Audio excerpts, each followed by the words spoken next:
Hi everyone, Pete here and welcome back to Pete's Plastic Playground. I trust you're all keeping well and enjoying the beginning of the modelling season as the evenings draw in. For most of us it's an all year round pursuit, of course. The longer days just give us more of an excuse, don't they? The quick update today is to show you progress with the Lancaster. I can't remember where I was at with it last time I saw you, but at the moment we've got the camo paint on, and I'm going to say to you that I'm seriously contemplating an episode called when kits go wrong. I've had a nightmare with the paintwork and it's just about at the acceptable stage for me at the moment. Still a long way to go with detail to put on. I've had my first attempt at an Edward masking kit for the canopy. I'm sorry you can't see that terribly well unless I hold it up there. It was my first attempt, pretty satisfied-ish, but there are some bits and pieces where I need to hone my skills further to achieve the kind of perfection that I see others achieve.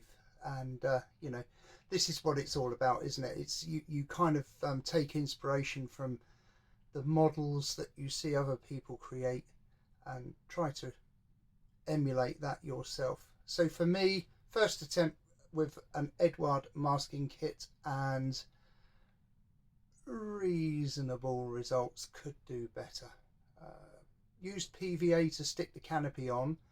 Still managed to get some on the glass somehow inside, and I don't want to look at it anymore. The idea is to make a little dio featuring that bomber, and I mentioned to you an episode or two ago that I had the bomber resupply set, and that I was going to use that to use some of the bits and pieces in there to create a small scene of the bomber being prepared for its next mission. But on Facebook yesterday or the day after, I saw somebody selling one of these, and I remembered that I had it in the stash. And the reason I've got it is that when my son, who's now 20, was about 14 or 15, he had a school project. No, he was probably younger than that actually. He was probably about 11 because it was junior schools. He had a project to do, and all we've done with this is built the Spitfire. So inside here we've still got the paint, still got the glue, and we've still got the Matador tank vehicle, and we've still got the I think this is a Bedford fueler. I should read the box actually and it will tell me. Yeah, a Bedford QL fueler. I don't know if you can see that there.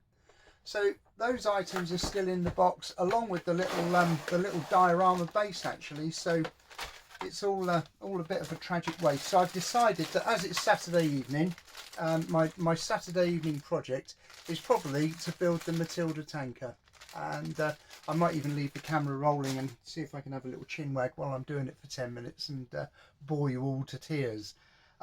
So that's that.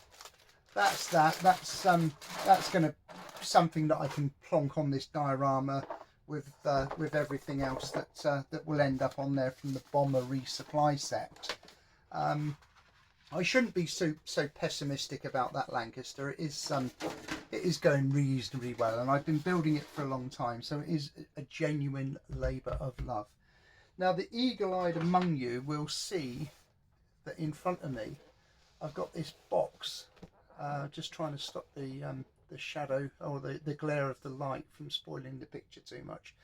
So this box was glimpsed in a recent video where I showed you the stash having reconfigured the man cave to a new layout, and I said something along the lines of, over there's a box and it's got a few series 1 and 2 kits in it and a buffalo, and that's as far as I got because I couldn't really reach it. Now, to cut a short story long, today was a good day to get the guinea pigs out.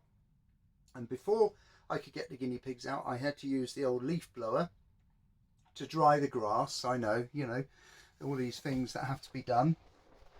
And to get the get leaf blower out. I had to move a few boxes and I was able to access this. So my wife, my lovely wife, brought me this box. I think she got it in the works or somewhere like that, and it's just one of these heavy duty card fold up things, and it's got all these lovely old traditional Airfix, I think these are Roy Cross vintage illustrations from Airfix kits over the years. You see that one of the MiG-21, my boy when he was about 6 had a t-shirt with that image on from Next. And I darned if I could get one my size, but I still got it anyway, his little one. Nice ME 109 there, and a glorious Mustang on that side. So we've got all these, I think that's a Shooting Star, isn't it? That one, an F101 Voodoo, I don't know, I don't know what that is. And then the classic Mozzie image on that, on the lid.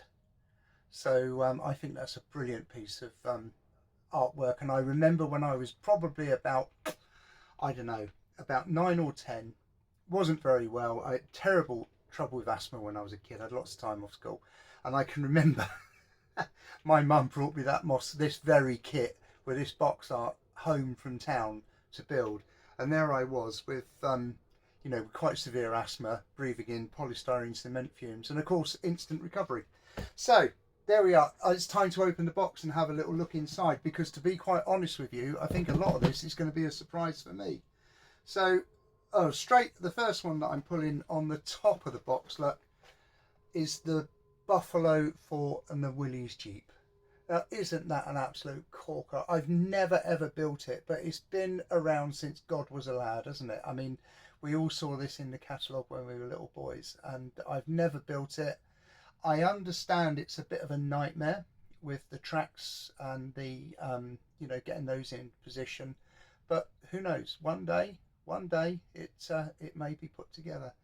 And I will tell you that this, along with a couple of others in this box, came from a shop called Home Bargains. Do you know Home Bargains, the kind of discount homewares store? We've got one in our town. $2.99. You can't leave them there for that price, can you? For a kit, $2.99. So I remember coming out with armfuls and armfuls of these kits, and I expect that's what the majority of these are. I can definitely say that's the case for the de Havilland Vampire, which I've never built any of these latest release 172 de Havilland Vampires ever. So there's that. And I know that this next one, it is a proper classic. Look at that, Douglas Dauntless. Fabulous, absolutely brilliant. Isn't that wonderful? I mean, that's a lot of fun to build. I saw somebody on Facebook had built one of these, and they'd gone to the extent of using a little drill to drill all the holes in the spoilers on the wings, the dive brakes, I think they're called, aren't they? They deploy them when they're in a dive for a bombing drop. So that's that, the old Dauntless. Let's see if I can find another one that came from that shop.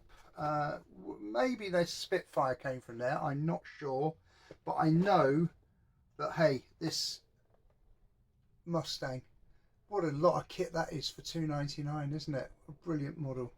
So there's a Spitfire Mark 5B and the Mustang there as well. Then right on the bottom, this one again came from Home Bargains, a PR19 Spitfire, and again a really nice subject. Okay. I can't remember where I got this from, but it's in here anyway, and it's the old ancient Typhoon. Nice to have it, and if only for the great illustration on the front. I expect you can see what's in here mostly without me pulling them out, but right, well, I can't remember where this one came from. Might have been the local newsagent for $9.99, might have been the toy shop in Weymouth or somewhere like that. But there's another variant of the Mustang. This one's called Daddy's Girl, and I think there are two livery. Oh no, there's just one livery variant. But as with all these old Mustangs, they're very colourful schemes, aren't they? Always very appealing to look at when they're done. So that's that one. There's a JP all over red, which got to be nice and easy to build, hasn't it? And nice and easy to paint as well. Certainly easier than that blooming Lancaster. Where are we? Yeah, here we go. There's a, now I think this one might be an Audi special. So there's another Mustang there. This is in RAF colours. Curtis Tomahawk. Never really appealed to me that much, but again, I think it's an Audi 199. So this really is a bargain bucket, this one.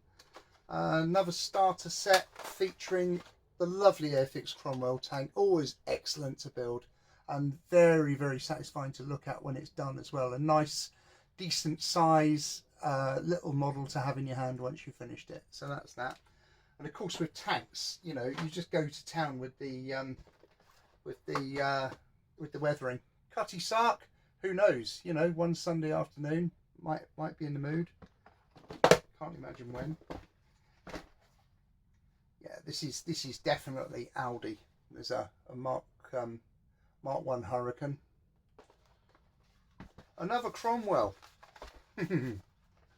This must be this must have been from the same place. They must have been so dirt cheap for me to buy two of the same thing.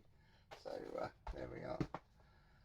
Another Kitty Hawk, the same as the other one. I think, I've got a feeling my wife came home with this with the shopping one day, because I was just sitting on the sofa and she threw it at me. I seem to remember. This is an Audi special, of course, with the starter set with the paints in. Brilliant little 172 Hurricane. Great fun to build. And the nice Zero as well. And again, with that rice, what do they call that? That finish on it. I can't remember the name of the colour of the paint now. But there it is, the Zero starter set. And then the last one to come out, yet another Hurricane Mark 1 starter set. So this is it. This is what was in the little box of delights that was just chucked over in the corner. Particularly good for me to remember what was in there and to be reminded of those home bargains kits. It was a bit of a scramble for them at the time, because you know what it's like on Facebook. Once somebody mentions that there are some kits, bargain kits somewhere, it's a real big scrum to get down there first. And I struck lucky in my local one. There were plenty of them in there, and I came out with an armful. So there we are. That's it. So a little update from Pete's Plastic Playground. I may just leave the camera running, and you can sit and watch me having a go at this this little this Matador tanker vehicle. And I'm going to watch the last. Oh no, the Chelsea Man U game is nearly over. It's in extra time. Chelsea 1, Man U. Am I bothered? Don't care. Reading 2, Bristol City 0 is the main one to be happy about. Okay, so just for now from Pete's Plastic Playground, all the best. Take care. I hope you're having as much fun on your workbench as I am, and that everybody is keeping well. See you soon. Take care. Thank you for watching. Bye.